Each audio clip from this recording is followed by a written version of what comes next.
বাজার টাজার করবে না নাকি?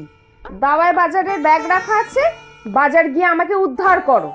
ও বউ, তোমার সব সময় এত রাগ কেন গো? গরমে রোদের মধ্যে কি বাজার করতে ভালো লাগে বলো? বাড়িতে যা আনাজপত্র আছে তা দিয়ে দুদিন চালানো যাবে না বউ? কাজের মধ্যে তো শুধু বাজারটা যাও, বাকি সংসারের সব কাজ আমিই করি। ওই একটা কাজও তিনি করতে পারবেন না? যাও বলছি। যাচ্ছি যাচ্ছি, তবে বেশি বাজার করতে পারবো না, হাত টান চলছে। সে তো প্রতি মাসেই তোমার মুখে হাত টানের কথা শুনি। বিয়ের পর থেকে কোনোদিনও শুনলাম না তোমার টাকা আছে। এতই যখন গরিব, বিয়েটা করেছো কেন? আহ বউ, রাগ করো না। আমি আজকে তোমার জন্য লোটে মাছ নিয়ে আসবো, দেখো তোমার হাতের লোটে মাছের ঝাল সে একেবারে অমৃত। হ্যাঁ, যত সস্তার মাছ পাওয়া যায় বাজারে খোঁজো গিয়ে, যত সব। ভাই, ওই কুচো চিংড়িগুলো কত করে নিচ্ছ গো? আগে বাবু 40 টাকা শ। মাথাটা তো খারাপ হয়ে গেছে নাকি গরমে? এত দাম এই সামান্য কুচো চিংড়ির? আর ওই বাটা মাছগুলো? ছোটগুলার দাম 80 টাকা, আর বড়গুলান 100 টাকা কেজি মাত্র। ওই ছোট বাটাগুলোই দাও, বড়রার দরকার নেই। ও বাবু, ইলিশ মাছ নিয়ে যান না, বৌদির ভালো লাগবে দেখবেন, একেবারে টাটকা। আপনারে আমি কম সম করে দিয়ে দেব। সব সময় তো লোটে বাটা কুচো চিংড়ি এইসবই নেন। হ্যাঁ সেই, এই কিনতেই আমার পকেট ফাঁকা হয়ে গেছে। ইলিশ মাছ কিনলে আর দেখতে হবে না, রাস্তায় বাটি নিয়ে বসতে হবে। আপনার সব সময় ওই একই কথা। এই নিন বাবু আপনার দুটো বাটা মাছ, 22 টাকা হয়েছে। আচ্ছা আপনি 20 টাকাই দেন। যাই বাজারে গিয়ে দেখি দুটো আলু পটল পাওয়া যায় কিনা। সব টাকা তো তোমাকেই দিয়ে দিলাম, এখন সবজি কতটা কি কিনতে পারবো কে জানে। উফ, কি হার কি ফোন রে, বাপ রে। বাবা, চমৎকার! রোজ রোজ তোমার এক বাজার দেখতে দেখতে চোখ পচে যাচ্ছে। কোনোদিন দুটো আলু, কোনোদিন দুটো লাউ ডগা। বাজারের ব্যাগে বাজার একেবারে তলানিতে থাকে। তোমাকে তো বলেছি বউ, এ মাসে হাত টান চলছে, বেশি খরচা করা যাবে না। বাপের বাড়ি থাকতে বাবা আমাকে রোজ নতুন নতুন মাছ খাওয়াতো। রুই, কাতলা, ট্যাংরা, বোয়াল। আর বিয়ের পর শুধুই লোটে বাটা আর কুচো চিংড়ি। আজকে ভাত আর বাটা মাছের ঝাল করো বউ, সাথে পাতলা ডাল। ডালের অনেক দাম, অল্প করে দিও বুঝলে। মরণ! আমি কোনো কিছু রান্না করতে পারবো না, যেখান থেকে পারো তুমি খেয়ে আসো। বাবা যে কি দেখে এই হাড় কিপটে মানুষের সাথে বিয়ে দিল কে জানে। সবাই আমাকে ভুল বোঝে, আমি কিপটে নই, আমি হচ্ছে সঞ্চয়ী। কি গো সোমা, মুখটা এরকম বেজার করে আছো কেন? কোথায় না তো, যা রোদ উঠেছে তাই হয়তো একটু। তা তুমি এত সকাল সকাল জল নিতে এসেছো যে? বাড়িতে কুসুম আসবে গো, তাই ও ইলিশ মাছ নিয়ে এসেছে। আজকে তার আবার বায়না ইলিশ পাতুরি বানাতে হবে কুসুমদের জন্য। ওমা, তাই নাকি? ভালো তো। তা কলা পাতা দিয়ে করবে বুঝি? হ্যাঁ, আবার দেখো না মানুষটার কাণ্ড। আমার পছন্দ বলে তিনি আবার বড় বোয়াল মাছও নিয়ে এসেছে। একদিনে কি এত কিছু করা যায় বলো তো দেখি? ইস, বোয়াল মাছ তো আমারও কত পছন্দের। রুমা কত সুখেই না রয়েছে। ও সোমা, কোথায় হারিয়ে গেলে গো? তা তোমাদের আজ কি রান্না হয়েছে? ইয়ে মানে হয়নি, করব। ছুটির দিনে তোমার দাদাকে বলে বলে তো বাজারে পাঠানো যায় না। বাজার থেকে এলে তারপর রান্না চাপাবো। জানি না ইলিশ না বোয়াল কি আনে। বউ, আজকে কুচো চিংড়ি দিয়ে আলু কুমড়োর চচ্চড়িটা দারুণ বানিয়েছো। কাল পরশু আর বেশি টাকা খরচ করব না বুঝলে, একটু চালিয়ে নিও কিন্তু। শোনো শোনো, কথা বলবে না আমাকে, আমার মাথা গরম হয়ে যাচ্ছে কিন্তু। ও বউ, তোমার আবার কিসের রাগ হলো? ও বাড়ির রুমা আমাকে শুনিয়ে শুনিয়ে কত মাছের গল্প করছিল, সেখানে আমাকে মুখ লুকিয়ে চলে আসতে হয়েছিল। ও এই ব্যাপার, অত ভেবো না, ঘুমিয়ে পড়ো। লোকেরা অনেক সময় গাল গল্প করতে থাকে, কান দিও না বউ, ওদের সব বেহিসাবি খরচ। থামবে তুমি? আর একটাও কথা বললে আমি তুল কালাম করে ছাড়বো।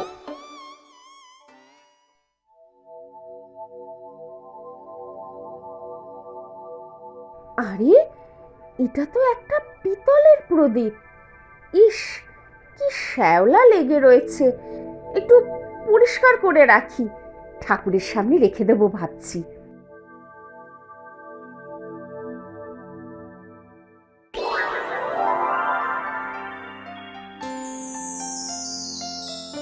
ওমা, আপনি কে?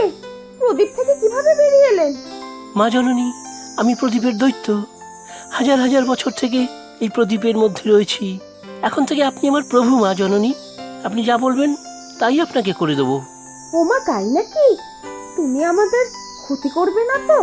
না না, আমি তো আপনার দাস, যা বলবেন তাই করব। বলুন মা, আপনার মনের ইচ্ছা। আমার মনের ইচ্ছা?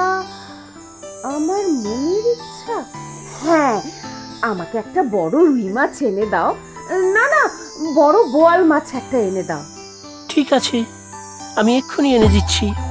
ওমা গো, কত বড় বোয়াল মাছ! কতদিন পর এত বড় মাছ দেখলাম।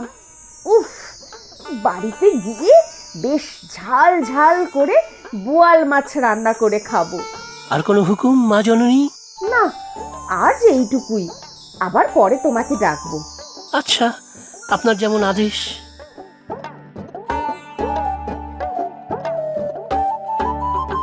কি গো, মুখটা এমন হাঁ করে আছো কেন?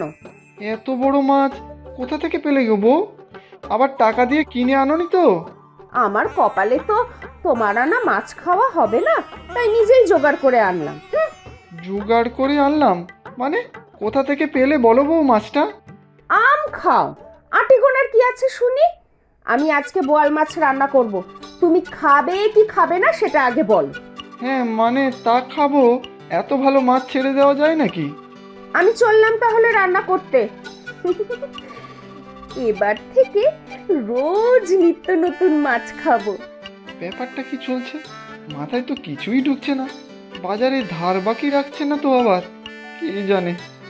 আজকে কি চাওয়া যায় প্রদীপের দৈত্য বাবার কাছে?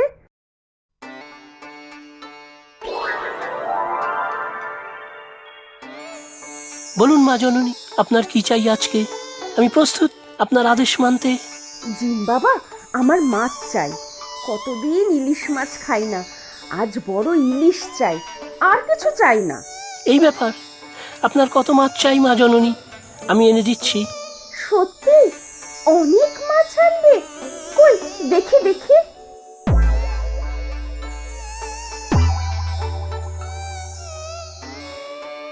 বলি, ভালোই তো রোজ রোজ নতুন নতুন মাছ আনা হচ্ছে। তা বরের কি নতুন করে টাকা আমদানি হয়েছে? আমার নতুন রোজগার বলেন কি? প্রতি মাসে হাত টান চলে আমার। আমি কোথা থেকে পাবো এত মাছ? বলো বউ, সত্যি কথা বলো, কি হয়েছে? আমি বলবো না বলছি না? তোমাকে যখন অত করে মাছ আনতে বলতাম তখন তো আমাকে পাত্তাই দিতে না। এখন আমি নিজে মাছ আনছি, তা তোমাদের সহ্য হচ্ছে না বুঝি? আহ, রাগ করছো কেন? সত্যিটা বলে দিলেই তো হয়। মেছো ভূতের সাথে দেখা হয়েছে নাকি? নাকি তুমি আজকাল জাদু শিখছো? এইসব মাছ আমার দৈত্য বাবা দিয়েছে। দৈত্য? ওরে বাবা, মাছ মাছ করে কি মাথা খারাপ হয়ে গেছে নাকি? তা তোমার ওই জিন বাবা আলাদিনের আশ্চর্য প্রদীপ থেকে বেরিয়েছে নাকি? হ্যাঁ গো, সেদিন পুকুরের মধ্যে পেয়েছিলাম, সেই প্রদীপ ঘষতেই দৈত্য বাবা বেরিয়ে এলো। যত সব বুজরুকি! মাটির একটা ভাঙা প্রদীপ, তার আবার এত কথা! কোনো বুজরুকি নয়, ওই তো প্রদীপটা, দেখবে দেখো। কোথায় গেলে গো দৈত্য বাবা? কোথায় তুমি? আমার আর ভালো ভালো মাছ খাওয়া হবে না। ও দৈত্য বাবা, কোথায় গেলে তুমি? আমার যে এখনো অনেক মাছ খাওয়া বাকি। এ কি, ঘুমের মধ্যেও যে মাছের স্বপ্ন দেখে! কি মাছ পাগল বউ আমার! না, আজকে দেখি একটা বড় দেখে বউয়ের পছন্দের বোয়াল মাছ নিয়ে আসবো, যতই হাত টান থাকুক। বউ, ও বউ, ওঠো গো, তুমি মনে হয় স্বপ্ন দেখছো। ও বউ, বউ, কি সব স্বপ্ন ছিল? হায় ভগবান, স্বপ্নেও আমার মাছ খাওয়া হলো না। কোনো চিন্তা করো না বউ, আজকে আমি তোমার জন্য একটা বড় বোয়াল মাছ নিয়ে আসবো। সে যত টাকাই লাগে লাগুক। প্রচুর সঠিক উত্তরদাতাদের মধ্যে থেকে আমরা বেছে নিয়েছি 10 জনের নাম। গল্পের নাম তিনুবাবুর খোঁজে।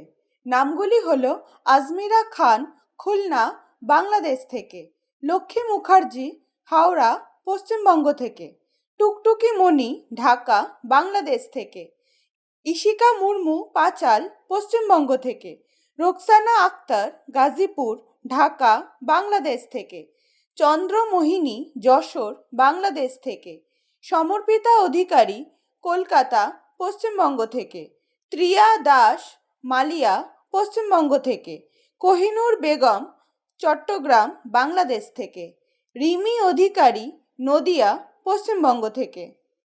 আজকের প্রশ্ন: সত্যিই কি প্রদীপের দৈত্য এসেছিল?